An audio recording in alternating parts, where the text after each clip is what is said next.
तो बड़ा सवाल यही कि किसान आंदोलन में अगर विद्रोहियों की ये तस्वीर है तो ये फिर आंदोलन कितना जायज है। देखिए 17 दिन से लगातार आंदोलन कर रहे किसान सरकार पर दबाव बनाने के लिए आज क्या क्या करने वाले हैं अभी आपको बता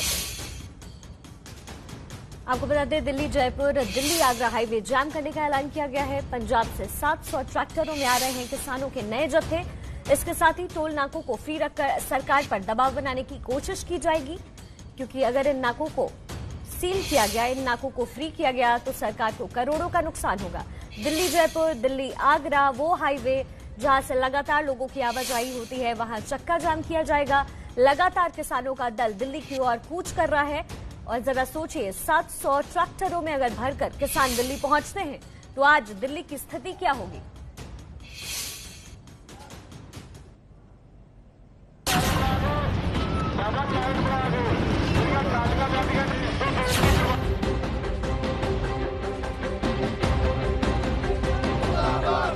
ट्रैक्टर ट्रॉली हमारे पास 750 से ऊपर है। 2024 तक करने की तैयारी करके जा रहे हैं।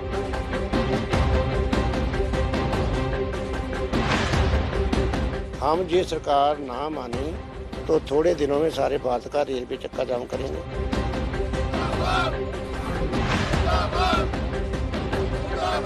एग्रीकल्चर नहीं होगा तो पैसा नहीं आएगा, पैसा नहीं आएगा तो बाजार नहीं चलेगा। संख्या बढ़ रही है, किसानों में बहुत जोश है, बहुत सरकार के तीनों कानूनों के खिलाफ बहुत गुस्सा है।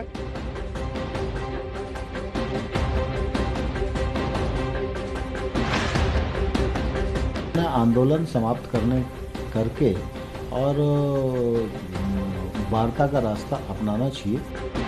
अन्नदाता का आक्रोश खत्म होने का नाम नहीं ले रहा। सरकार की लाख कोशिशें भी परवान नहीं चढ़ रही। किसान अपनी मांगों से टस से मस होने को तैयार नहीं। और अब अन्नदाताओं ने भी दे दिया है आखिरी अल्टीमेटम।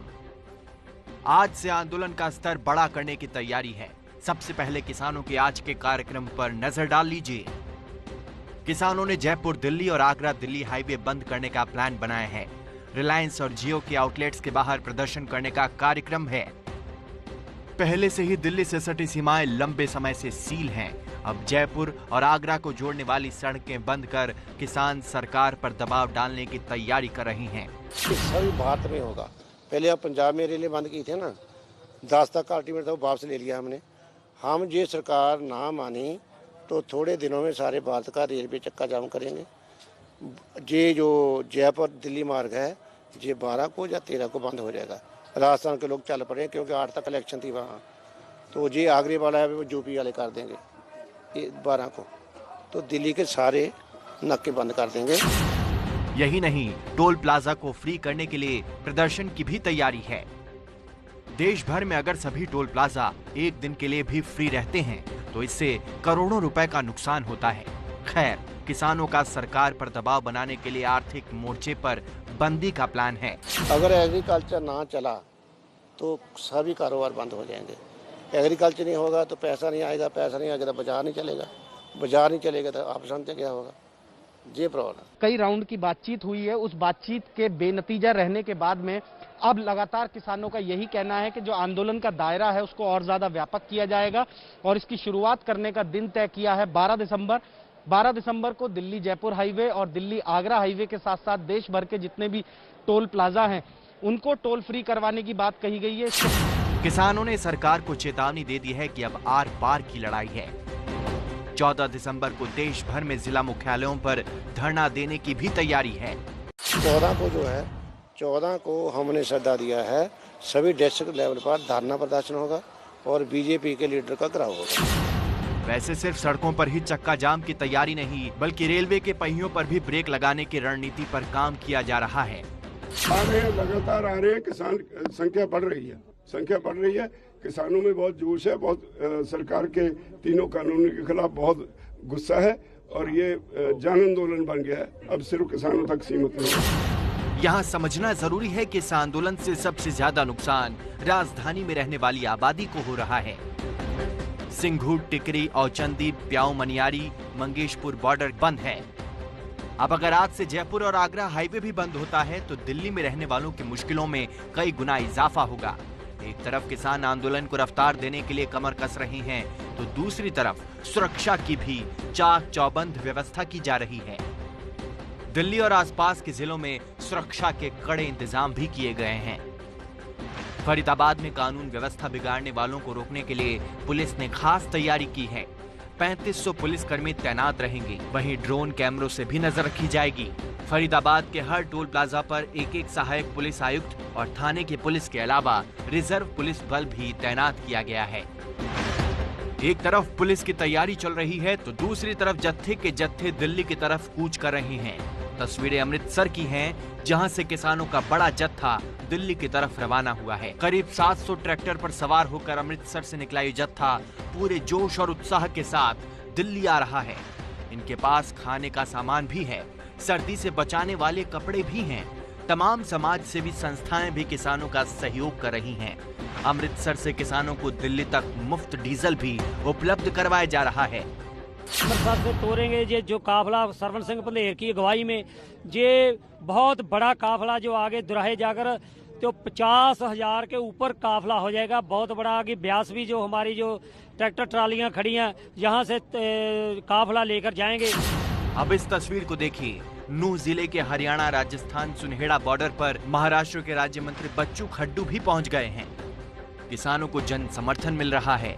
वो अपने आंदोलन को नए मुकाम तक पहुंचाना चाहते हैं। हालांकि सरकार ने उनको मनाने की कोशिशें लगातार जारी रखी हैं। मुझे लगता है रास्ता निकलेगा, मैं आशावान हूं और मैं आपके माध्यम से किसान यूनियंस के लोगों को कहना चाहता हूं, गतिरोध उन्हें तोड़ना चाहिए। सरकार ने आगे बढ़कर प्रस्ताव दिया है। सरकार ने उनकी जो मांगे हैं उनको समाधान करने के लिए प्रस्ताव उनके पास भेजा है। उन्हें आंदोलन समाप्त करके और वार्ता का रास्ता अपनाना चाहिए। अगर कोई बात और भी करने की जरूरत है तो सरकार बात करे। सरकार और किसानों की बातचीत थम गई है। किसान बात करने को तैयार नहीं। इस बातचीत को जल्द से जल्द शुरू करना होगा, क्योंकि जब तक बातचीत नहीं होगी तब तक ना तो इस समस्या का हल निकल पाएगा और ना ही एक दूसरे के खिलाफ आरोप प्रत्यारोप का दौर ही थमेगा। ਤੇ ਮੈਂ ਆ ਵੀ ਕਵਾਂਗੀ, ਮੈਨੂੰ ਆਪਣੇ ਸੂਬੇ ਦੇ ਮੁੱਖ ਮੰਤਰੀ 'ਚ ਵੀ ਦੁੱਖ ਆਂਦਾ ਹੈ, ਜਿਨ੍ਹਾਂ ਨੂੰ ਅੱਗੇ ਹੋ ਕੇ ਲੜਾਈ ਲੜਨੀ ਸੀ, ਲੇਕਿਨ ਲੋਕਾਂ ਨੂੰ ਧੱਕ ਧੱਕ ਹੀ ਜਾ ਕੇ ਆਪ ਦਾ ਸੰਘਰਸ਼ ਆਪ ਕਰੋ। ਆਪਣੇ ਫਾਰਮ ਹਾਊਸ 'ਚ ਬੈਠੇ ਹੋਏ ਨੇ ਲੋਕਾਂ ਨੇ, ਤੁਹਾਨੂੰ ਤਾਕਤ ਦਿੱਤੀ। ਇੱਕ ਦਿਨ ਤੁਸੀਂ ਨਿਕਲ ਕੇ ਨਹੀਂ ਗਏ, ਜਦ ਗ੍ਰਹਿ ਮੰਤਰੀ ਨੇ ਤੁਹਾਨੂੰ ਡਰਾਵਾ ਦਿੱਤਾ ਤੇ ਭੱਜੇ ਹੋਏ ਗਏ। ਤੇ ਕਾਸ਼ ਵਿਧਾਨ ਸਭਾ 'ਚ ਜਿਹੜਾ ਕਿਹਾ ਸੀ, ਮੇਰੇ ਲੋਕਾਂ ਦੀ ਗੱਲ ਨਹੀਂ ਮੰਨੀ ਹੋਵੇਗੀ, ਮੇਰਾ त्याग पत्र, मेरा इस्तीफा मेरे जेब च मुंह ते मार के आंदे ना, उस दिन किया मेरा इस्तीफा रहा। देखिए, लगातार आंदोलन कर रहे किसानों की तरफ से कई बार ये कहा गया कि सरकार ने नए कृषि कानूनों को बनाने से पहले उनकी सलाह नहीं ली, उनसे बातचीत नहीं की। सरकार का दावा है कि कृषि सुधार कानूनों को लेकर सरकार ने बहुत पहले से ही चर्चा शुरू कर दी थी। इस चर्चा में कृषि क्षेत्र से जुड़े तमाम लोगों को शामिल भी किया गया। ये आखिर कैसे हुआ और सरकार की तरफ से क्या क्या कदम उठाए गए, आप देखिए इस रिपोर्ट में। हमारी तरफ से वार्ता बिल्कुल भी बंद नहीं हुई है। भारत सरकार एकदम चर्चा के लिए तैयार रहेगी। ये विधेयक किसानों के लिए रक्षा कवच बनकर के आए हैं। केंद्र के जिन कृषि कानूनों के खिलाफ किसान सड़कों पर है, उन्हें लेकर सरकार ने एक बार नहीं बार बार किसानों को समझाने की कोशिश की है। अगर ये कहा जाए कि पिछले कुछ महीनों में पूरी सरकार किसानों तक पहुंचने और उन्हें समझाने में लगी है, तो कुछ गलत नहीं होगा। प्रधानमंत्री मोदी खुद लगातार किसानों को भरोसा दिला रही हैं कि नए कानून उनके हित में हैं। गृह मंत्री अमित शाह ने कई किसान नेताओं से मुलाकात की। केंद्र सरकार के 3 मंत्री नरेंद्र सिंह तोमर, पीयूष गोयल और सोम प्रकाश लगातार किसान नेताओं से बात कर रहे हैं और किसानों की तरफ से बातचीत का रास्ता छोड़ने के बाद भी कृषि मंत्री पिछले 2 दिनों में 2 बार किसानों को बातचीत का न्योता भी दे चुके हैं।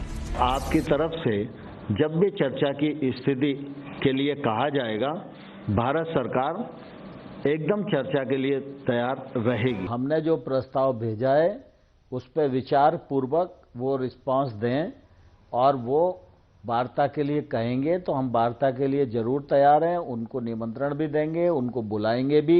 हमारी तरफ से वार्ता बिल्कुल भी बंद नहीं हुई है। सरकार चाहती है कि किसान आंदोलन का रास्ता छोड़ बातचीत के जरिए मामले का हल निकालने की कोशिश करें।